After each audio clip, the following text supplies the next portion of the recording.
kind of remind people that when farmers work, they don't think about what it looks like, and they just work until the job is done. And it's a good kind of functional exercise that a farmer does, like picking up a hay bale or picking up a feed bag. So we love focusing on that kind of messaging and sharing that with as many people as we can.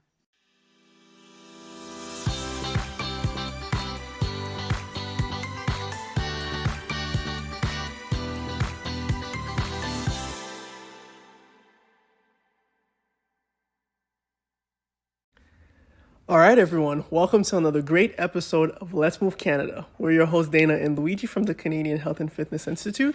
And on today's episode of Let's Move Canada, we will talk with founder and owner of Farm Girl Fitness, Jessie Thomas, about what inspires her and what being healthy means to her. Now, before we introduce Jessie, let me start by saying that this podcast is brought to you by the Canadian Health and Fitness Institute, whose mission is to make Canada the fittest nation on earth by 2030.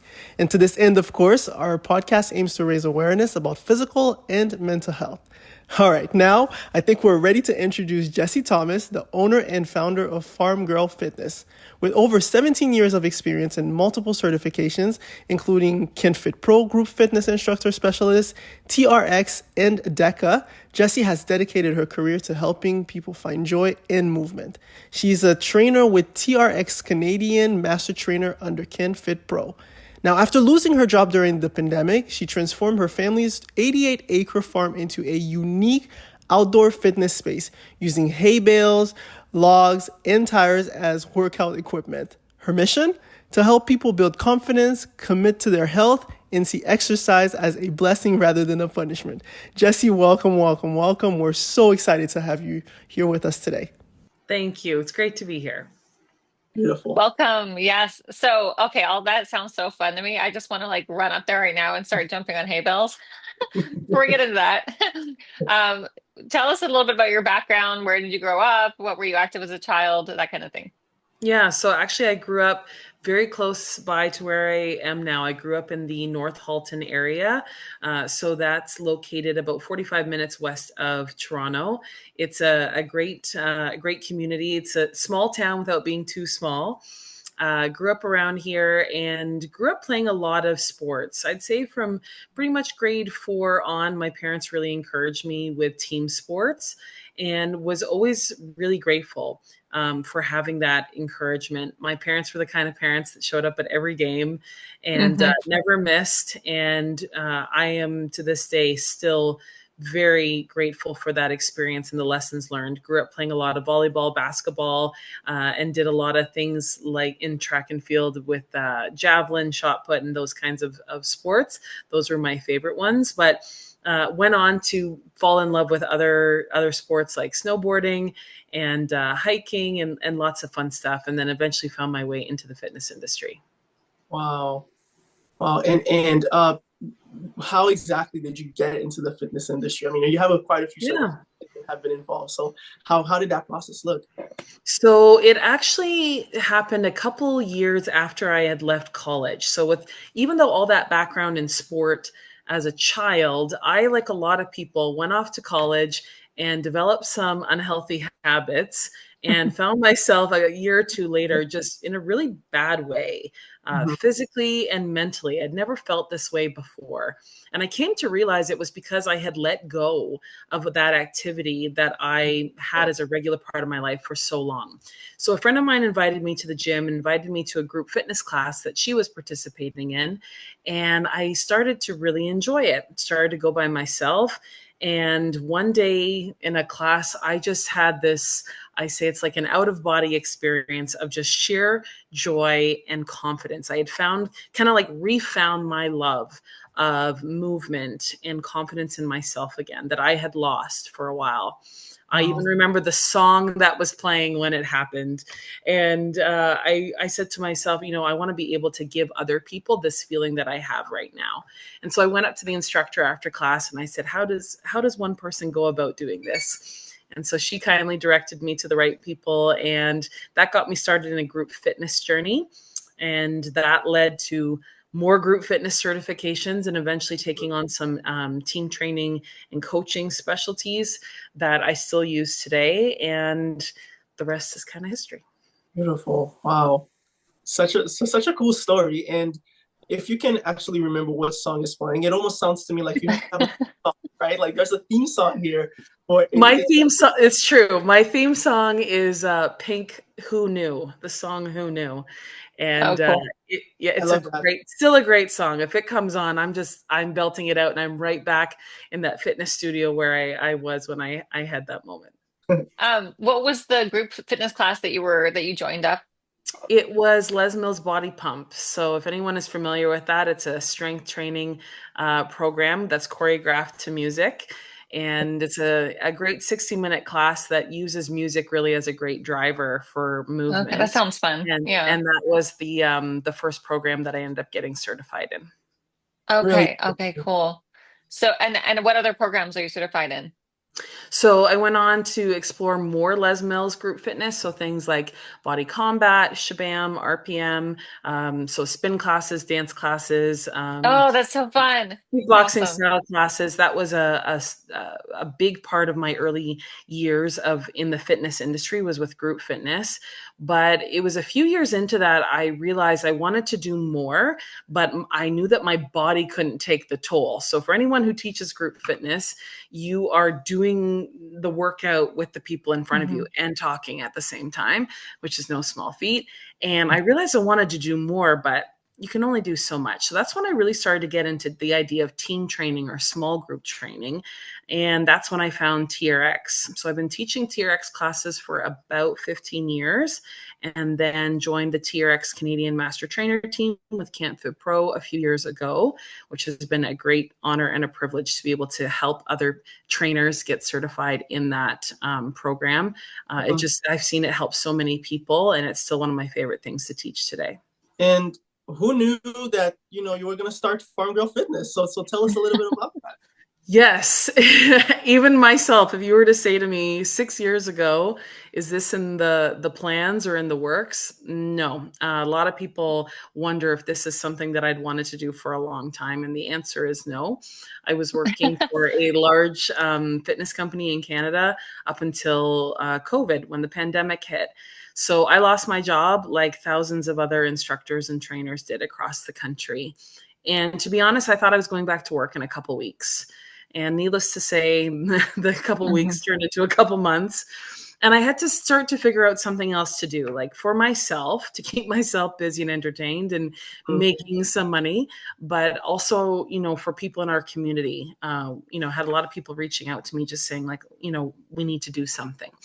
And so I started running some classes online, which was okay. But if anyone knows me, I'm not really an online kind of person. I crave the energy of other people around me. And online was tough. I did it, but it was tough. And then one day I was here at the farm walking around with a friend of mine saying to her, you know what? I think when parks reopen, I will maybe run some boot camps in some parks Mhm. because, as we all would like to forget, parks were closed for a time. We Hmm. forget Right. that in Ontario, anyways, this Hmm. was in May of 2020. I was having this conversation with a friend, and parks were still closed. And so I thought, well, when they reopen, maybe then I'll do some boot camps or something like that. And my friend said, "Why are you waiting for parks to reopen?" She said, this is basically a park. This is an 88-acre park, basically where you are on the Oh, farm. Why don't you just start doing something here at the farm?" And I said, "I don't know about that. Like, nobody's going to come. Nobody's going to show up." And she said, "Trust me, people will show up and they will be here." So I said, "Okay, well, let's see what happens." So in June of 2020, I started running outdoor workouts. I could only have 4 people at a time. The rules at the time in Ontario in June 2020, you could only have 5 people together outdoors. Right. So mhm. Wow. Yeah. if I'm number 5, that means I have 4 participants. So I put the word out. I was taking like names on a piece of paper, and it was the most Wow. Good for simplistic you. way of just of getting it organized. But we had the space, and for a good chunk of time, it was a lot of body weight movement, just getting outdoors. But then we started looking around. We needed some equipment. Well, you couldn't get equipment, even if you wanted to back then. Right. Right. And if you did, weights were like 3, 4, $5 a pound. And I couldn't afford to get a separate set of weights for every person. So we started looking around the farm for what we had. And what we had was hay bales and tires and sledgehammers and wood Oh my logs gosh, that amazing. my husband turned into weights. He took logs and cut them up and then put a little handle on top. And people would pick it up and say, "How much does this weigh?" And I'd say, "I don't know, just pick it up." We used what we had, and part of the idea of that even came from just baling hay with my dad one day. We were standing on I was standing on the back of the truck as he was tossing bales to me, and we were stacking them, and I thought, oh my gosh, this is such a workout. And then the joke was made, I could just get people to come and bale hay and charge them for a workout. But so we started using hay bales, we started using things like that, and it took off, and it took off fairly quickly. The rules started to change in Ontario that summer, where we could have more people together. So 4 became 10, became 15. And what we were noticing was, yes, people were excited to come for a workout. We were one of the only places around that was really doing a lot outside. And we were one of the only places around that was doing something in this kind of a venue. And people were coming for the workout, yes, but they were coming for 2 other things. They were coming to be with other people, and they were coming to be in nature. And so many people were cooped up in that time period and were feeling lonely. And we realized that, people needed those 2 things to feel better. And so that's when our hashtag became Friends and Fresh Air. I wish I could say I thought of that, but actually it was the woman who designed our logo. Shout out to Kenda in Oakville of Kiwi Creative. She said, "I think this would be a good little slogan and hashtag for you." And that was our thing, Friends and Fresh Air, because we think with those 2 things, everything's a little bit better, right? And so we started really leaning into that and highlighting the space and encouraging people to stay after class and just socialize and be with each other. So before you knew it, June, July, August, now we're at September. My job is still not back. It is showing no signs of coming back. Fall is coming, which means winter is coming. And we had to start to make some decisions about what we were going to do. So I jokingly said to my dad one day, so our family farm has my husband and I, we've been here for about 14 years. My parents, this is their place. They've owned it for about 17 years. I jokingly said to my dad one day, I said, "Dad, I think I need to maybe use a bit of the barn and turn it into a studio." Literally a joke, wasn't even remotely serious about it. And my dad, the next day, he said, "You know what? I thought about it. I think we can make that work." And so we have a barn that's a 16 stall horse barn. Our farm used to be a quarter horse breeding and training facility. And over the years, my parents are still in the horse business, but we don't have horses here anymore. In 2020, we only had a few left. And my dad said, "Listen, take the barn. It's going to sit empty if you don't. And so you might as well take it and turn it into a studio." And so thankfully, my husband, who's also my business partner, is very handy and was able to retrofit part of the barn into our first studio, which opened Cool. in November of 2020. So that involved cutting out horse stalls, digging out the dirt floor, which, as you can imagine, had 1,000-pound animals stomping on it for years at a time. Yeah. Was no small feat. Digging out the floor, putting in new concrete, a lot of cleaning, putting in heating, lighting, all that good stuff. We ended up opening that studio in November of 2020. But in January of 2021, Ontario had its next shutdown of gyms. So that indoor studio opened for 2 months and then it had to close. Oh, wow. So that was really difficult. And we were still online, doing things online, but we were craving being with our friends and craving being in fresh air. And so my dad, who's actually been an entrepreneur his whole life and who is full of good ideas, said, "I have this idea. Why don't you take one of the other buildings on the property? It's called the Round Pen. It's basically like a giant gazebo. And it's what used to be used, ironically, for horse exercise." And he said, "I have an idea. Why don't you take the dirt out of there? Because dirt freezes. Why don't we put sand in? Because sand doesn't freeze. We'll install some lights and you can work out in there and you'll pass all the bylaws. You'll be protected from the snow and the wind, but it's completely wide open on the sides. And so nobody could say you are indoors." Right. So we put some tires and sledgehammers out there and some TRX straps. And I said to the group, I said, I know this sounds absolutely crazy, but it gets us out of the house and it gets us to be together. And so they thought it was crazy, but a lot of them showed up. And we started running classes in January outdoors. What? And we ran them out there for the entire winter January. in Oh, January. So wow. the coldest workout we would do, we'd cut it off at minus 15 Celsius. Oh, After that, it was getting a Wow. little much. We oh would my set up a gosh. bonfire outside of the round pen. So when Oh, people that's came and awesome. when they left, they'd have a place to hang out. I said to everyone, listen, it means that you got to dress a little different. You got to dress in layers. Hmm. We're going to have a little bit more cardio. We're going to be running around a bit more. But Mhm. we had lights in there and we were able to actually run workouts also in the evening. So it'd be pitch black outside in the wintertime in the evening, but we had lights in there and we were able to get together. And I remember thinking at the time that was really like hard. I had some days where I'll be honest, it brought up a lot of emotion because there was times Mhm. it felt really unfair. Right. And I remember being very cold and having toe warmers and hand warmers. I wasn't running around as much as they were because I was coaching them. But I said, you know what? We're going to look back and laugh at this one day. Yeah. And we do. We look back on it very fondly, actually. And every January 1st, since then, we run an outdoor workout to kind of celebrate where we came from and how we were able to get through the winter. So that winter, 21, turned into more openings and closures of gyms. We came to the fall of 21 and we had really gotten quite a big following. So big that we needed to build another studio. We needed to take more of the Wow. barn and build another That's so studio. cool.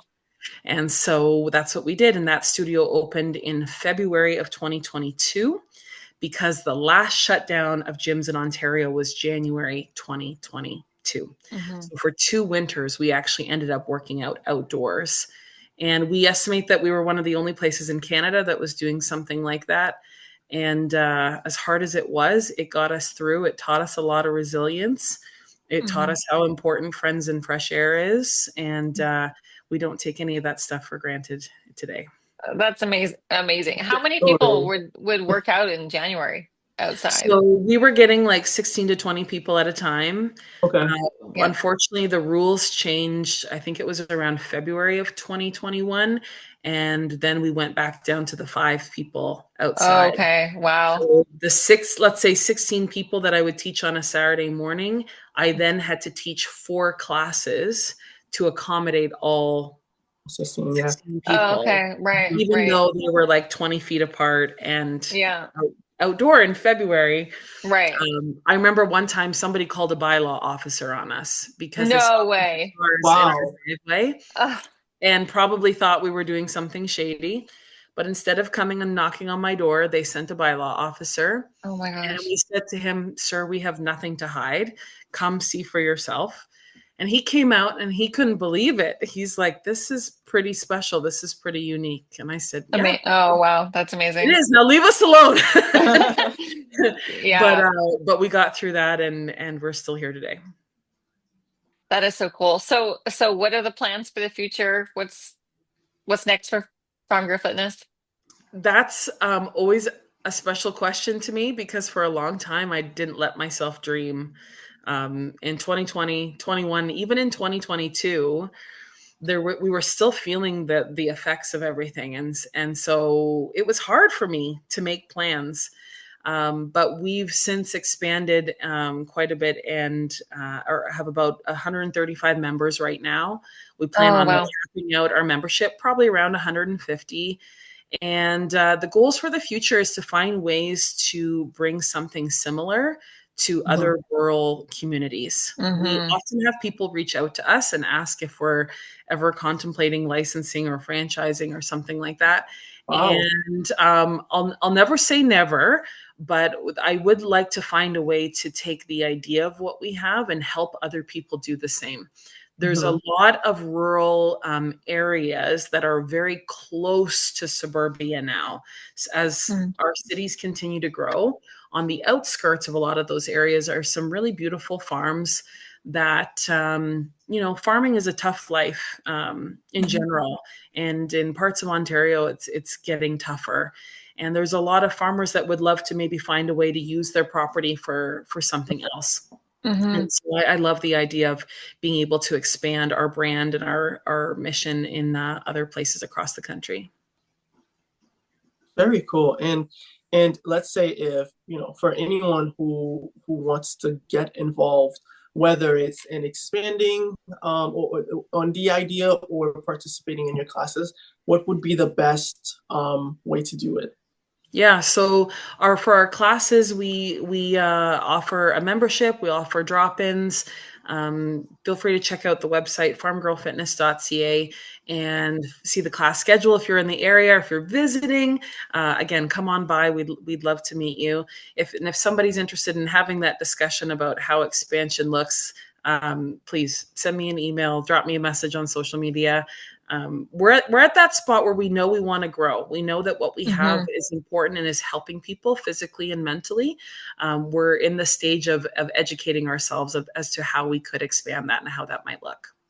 I don't know Like, anything about how to franchise something, but yeah, that sounds amazing to me. it does. So, because it just seems like something that so many people would absolutely love, right? I wish Yeah. we had that where I live, a farm girl fitness. I mean, that's so cool. And that when Yes. you're talking about like having the bonfire and like, and obviously your sense of community with and having making friends and like all the stuff that's so important to getting out and being active.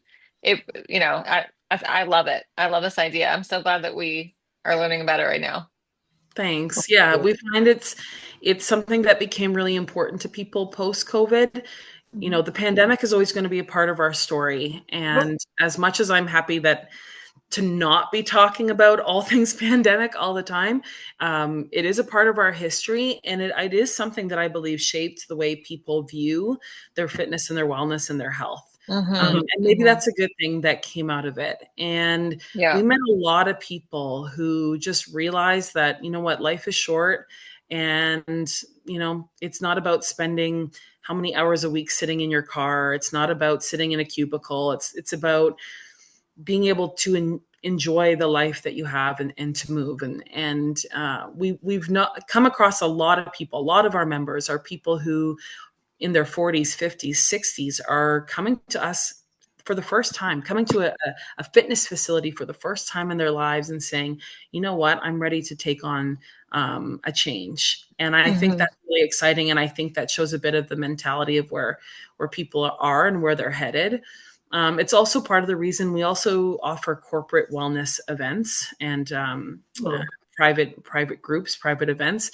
But that idea of team building and corporate wellness, also something that has changed its focus a little bit over the years. We have the ability to give groups a really unique experience here at the farm, one that gets them outside, gets them together, and allows them to get closer together and connect. So many offices are remote, and so there are teams that actually never get to see each other. So we've created some programs and some things to offer that are really unique to our area. People comment it feels like you're way up north, but you're just 25 minutes from the airport, and 10 minutes off the highway. And Hmm. we love sharing that with people. A lot of our corporate groups that come are people that are coming from cities, and they just love coming here and having a corn roast and a bonfire. We do Hmm. things like hiking and forest bathing, and wow. and love just getting people to experience what it's like to be out here in the country. How many days a week do you do this? 7 days a week, we offer Oh my classes. gosh. Wow. Yeah. Whoa. Oh, Oh, wow. yeah, it's not just me. I have an amazing team of 10 other coaches, Oh wow. who allows Okay. us to be able to offer this much to our members. And they really just all of them, all of our coaches, they live and breathe kind of our core value of wanting to connect people and wanting to get people to move for, I'm going to say, the right reason. So our studio, we don't have any mirrors, we don't have any scales. We kind of remind people that when farmers work, they don't think about what it looks like, and they just work until the job is done. And Mhm. it's a good kind of functional exercise that a farmer does, like picking up a hay bale or picking up a feed bag. So we love focusing on that kind of messaging and sharing that with as many people as we can. It's really, really cool. As you were talking and you mentioned the team building exercises for corporate spaces, I don't know if you're familiar with the with the TV show Traders, where people kind of just have like they have to figure out who a trader is among them for like a sum of money. But where I'm going with this is sometimes they have those missions that they have to accomplish, and so you describing what a day or a set of activities could look like, it makes me think that maybe a TV show should reach out to you and maybe use the farm. Yeah. Oh yeah. You're the Accomplish second person Totally. to tell me that. You know So what? maybe that's a That's Now so sign. I am saying that's a it good out loud, idea. and our viewers and our listeners are going to hear this. And who knows, maybe a producer, maybe a TV show producer will hear this too. You never know, Jesse. Never say never. That's my Never say motto. never. You're looking to No, expand that's the so network, cool. right? Yeah. Yeah. Oh, it sounds so fun. My husband and I go to Tulum. Do you know Tulum in Mexico sometimes? Mm, And they have this thing called the Tulum Jungle Gym where all of I've the seen it. weights are made of rocks or Mhm. wood. Yeah.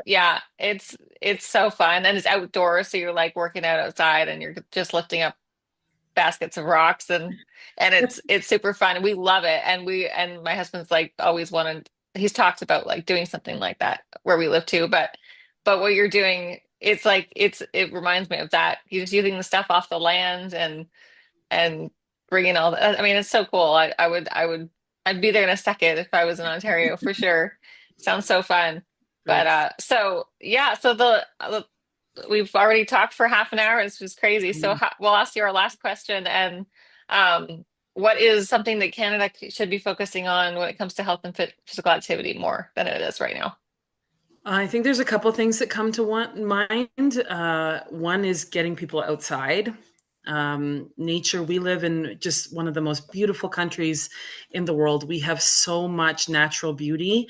And I truly believe that being in nature is healing for people in a lot of different ways. And so making it as accessible for people as possible, I think would be a great thing, even in all four seasons. I find the cold is often villainized and people are told to just stay inside for 4 or 5 months, but there's so much to do in all four seasons, and I think that's good for all of us. The other thing I would say is the idea of preventative health, fitness as a way to keep us healthy in the long term. I feel like in COVID, there was a lot of sometimes the impression is given that gyms are about vanity. Gyms are about looking good and getting abs, and but anyone who is involved in any type of fitness and movement, how important it is for your mental health as much as your physical. And so looking at fitness as how it can be a preventative tool for both the mind and the body to keep it healthy and strong in the long term. Sometimes we wait until the problem happens and then we say we're going to go to the gym and take on Hmm. these things. But imagine if fitness could be prescribed. Imagine if people looked at it like it was something as easy to access as going to the pharmacy and picking up their prescription. Hmm. I think it'd be a pretty amazing world if we could look at fitness through that lens. Really, really cool. Well, with that wonderful message and these thoughts, we really, really want to thank you for coming on to the Let's Move Canada podcast. Not only sharing your story, but also the amazing things that you're doing with Farm Girl Fitness. So thank you so much for being here. Thanks for having me, guys. Great to talk to you. Absolutely. And thank you to everyone for tuning into this episode. Again, we're your hosts, Dana and Luigi. And if you want to learn more about Jessie or about Farm Girl Fitness, feel free to visit the website at www.farmgirlfitness.ca, all one word.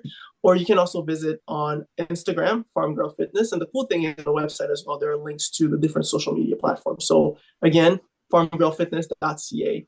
And also, don't forget to check out our own Instagram at Let's Move Canada for latest updates. And head over to our website at chfi.fit to learn more about our mission. Don't hesitate to DM us if you're interested in being part of this podcast, or if you want to suggest someone that could come on here and just share their stories. And with that, just want to thank everyone again and see you next time.